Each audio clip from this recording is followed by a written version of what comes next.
Hi, it's Marek Puczyński, and in this video let's talk about kypholordosis. Okay folks, so I think most of you know that our back, our spine should have three curves. So you should have like cervical lordosis, thoracic kyphosis and lumbar lordosis. In some cases, some issues, your curves might get more shallow or more deep, depending on muscle that's going to contract or muscle that are going to be too weak in your body. Long time of sitting might cause your back to tuck, like I'm doing right now. Especially when you drive a car, this position should be very familiar to you. And when you sit a lot in this configuration, this might cause kypholordosis, which is shallowing of the curve of your lumbar spine. Kypholordosis is the most important case of the disc hernia, so you need to be aware of it. Why do we have physiological curves in our spine? First of all, this curves helps you to reload big forces that are transferred through your spine like that. Thanks to that, we gain some amortization. So thanks to disc and special configuration of our spine, we are able to jump, we are able to bend more efficient and with less injuries to our spine. Losing right angle between your sacrum and your lumbar spine, as I'm showing right now, if you, for example, stand at the mirror and you see this configuration like that, might be extremely important factor of your back issues and your back pain. So, for example, if you stand in the mirror and if you try to palpate two extremely important spots in your pelvis, anterior superior iliac spine and posterior superior iliac spine, this iliac spine should be configured in one line.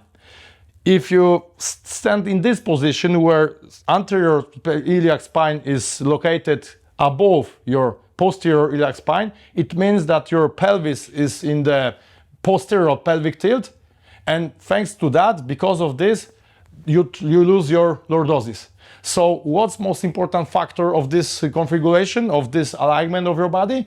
First of all, tight belly muscle. So if you spend a lot of time training your abdominals, very important, doing crunches, so short position and contracture all the time, you might make your lordosis disappear. Other important factor are all abdominal surgeries. So if you got any scar on your abdominals, it might also shorten your abdominal muscle. Another important factor why you lose your lordosis is weak hip flexors. And if you sit a lot, your hip flexors get tight, and because they get tight, they also get weak. So muscle that don't have proper force, don't have proper power, cannot maintain its proper function, which is stabilization of your lumbar spine. So when you get tight in your hip flexors, you also lose your lordosis. And in this video, we focus on the techniques that will restore your lordosis. So first technique that should release a lot of tension is to massage your abdominals, especially in the lower attachments. So start on the anterior superior iliac spine and then move with this massage to the middle. So you try to feel all the bony parts of your body, and on these bony parts of your pelvis, your muscle, your abdominal muscle attach. So try to massage a little bit your inguinal region, try to massage a little bit of your pubic bone, which is here, pubic symphysis is called this region. And if you go to inguinal region, which is here, in the middle of this region, you will palpate the tendon of your hip flexor, which is your iliopsoas muscle.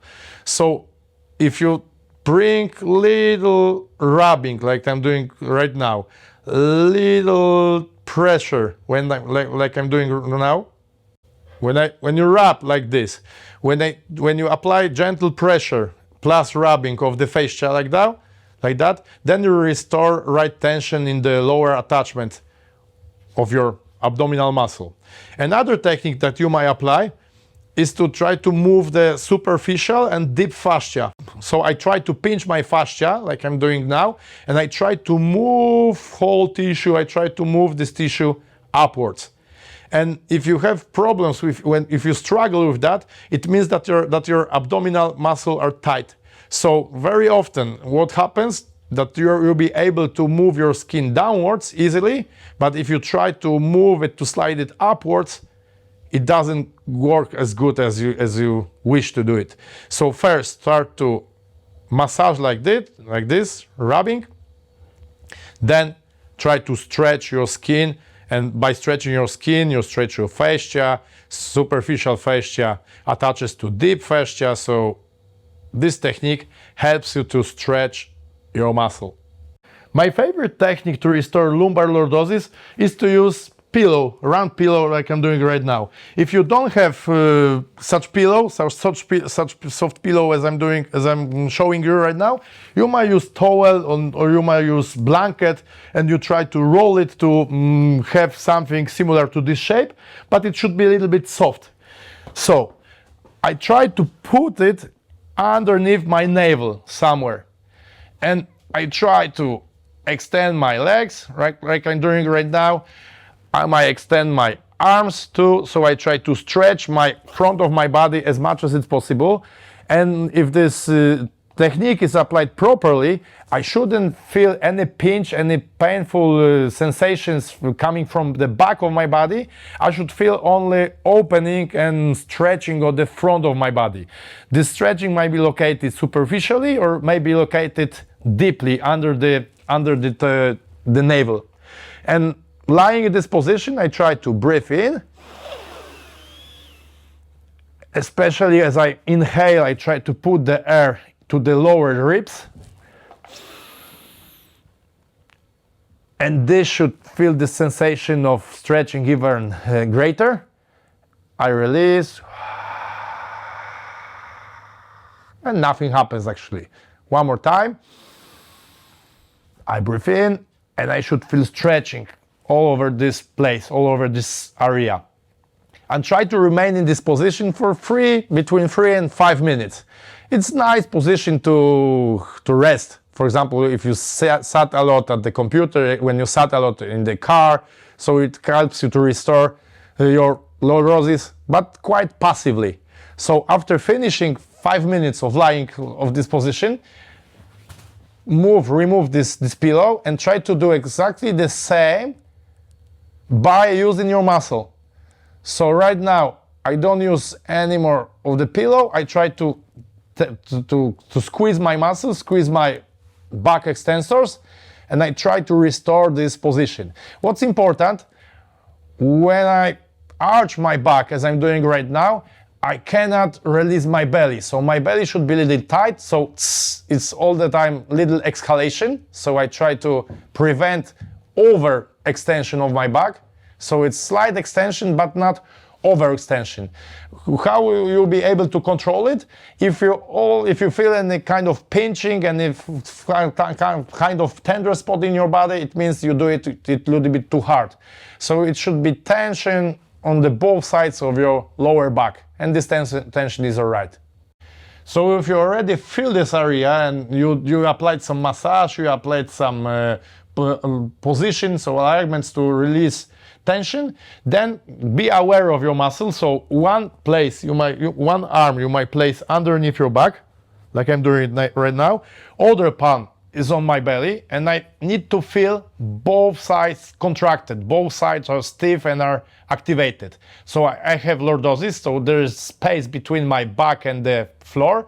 I feel that my belly is tight, and in this position I try to lift my lower limb upwards.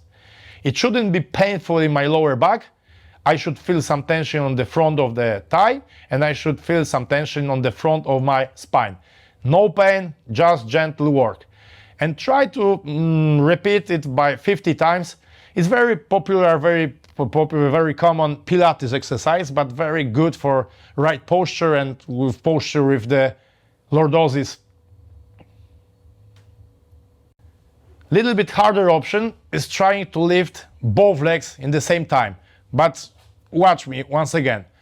No belly bloating like that. Belly is tight. All the time I keep my lordosis and I bend my hips only. So it's only hip movement. no back movement. So I cannot swing like that. Back is fixed all the time, and I use only my hips. Hard exercise. It gets easier when you use one leg, but you applied greater range of movement. Harder options will be L-sit variations, but L-sit, remember, is positioned when your chest gets to the front like that. And actually pushing your chest to the front and keeping your belly tight makes your lordosis happen, and you restore your lordosis once again. So in the easier option, you might support yourself on your arms like I'm doing right now, and in this position, once again, you try to lift one leg, then you lift the other. Try not to throw them, try to hold them, try to maintain control on your limb, and having the control with movement, repetition to repetition, helps restore right power, right force, but thanks to this power, you'll be able to generate greater range of movement. So with every single day, you'll be able to lift your limbs higher and higher. And when exercise gets easy, try to sit little more rigid. So the rigid you sit, the closer you bring your chest to your thighs, actually closer you bring your pelvis to the right inclination position, then it will help you to bring more force and exercise gets a little bit more complicated. So you start with the supine position, then you move to the sitting position, and then L-sit. I think it's most important and the best exercise, maybe not very common exercise in the gyms, but very good exercise. So what I should do, I try to support on my both arms, then I try to lift both legs simultaneously upwards. So I breathe in and I hold. The longer I hold, the better it is. The video is short, so I finish quickly to save your time. If you feel that you struggle with this position, which is very hard position, you might start with, for example, lifting your pelvis upwards and then lifting one leg only. So it's like regression of this exercise, but with day by day, if you train it, it should get easier and easier. And thanks to this exercise, you strengthen your hip flexors, which are most important muscle responsible to restore right lordosis. Besides of those positions and those exercises that I show you, very important factor are your QL muscles, which are quadratus lumborum. And when you, for example, suffer for the back pain, very often this QL muscle gets too tight, and also because it gets tight, it gets weak too. So it might be other issue of your back pain and kypholordosis. When you apply those exercises, so how should you dose these exercises? I think that you might massage your belly and you might massage your fascia every day for 2-3 weeks and spend like 10 minutes for this technique, spend this 10 minutes for this activity. Then when we come on to lying with the pillow underneath the back, I think 10 minutes every single day, or when you suffer for the back pain, you might use it 2 or 3 times a day. It's good rest and it's a good position to restore right function and restore right alignment of your spine.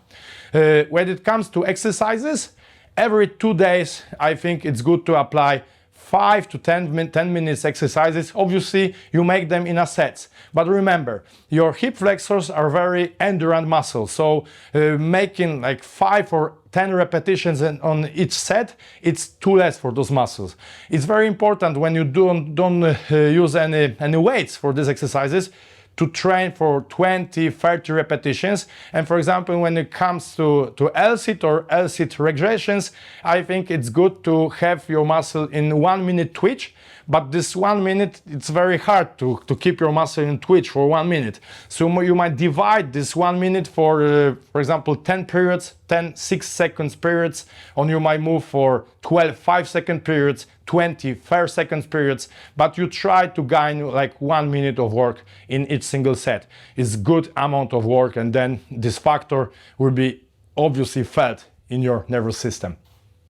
Okay, guys, thanks for your support, thanks for watching. I think that this video will be extremely helpful for you.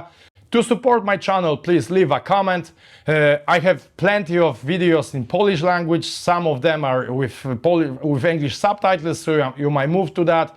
If you think that my videos are useful, please show them to your friends, to your relatives. I will be very pleased. See you soon in next chapters. Marek Puczyński.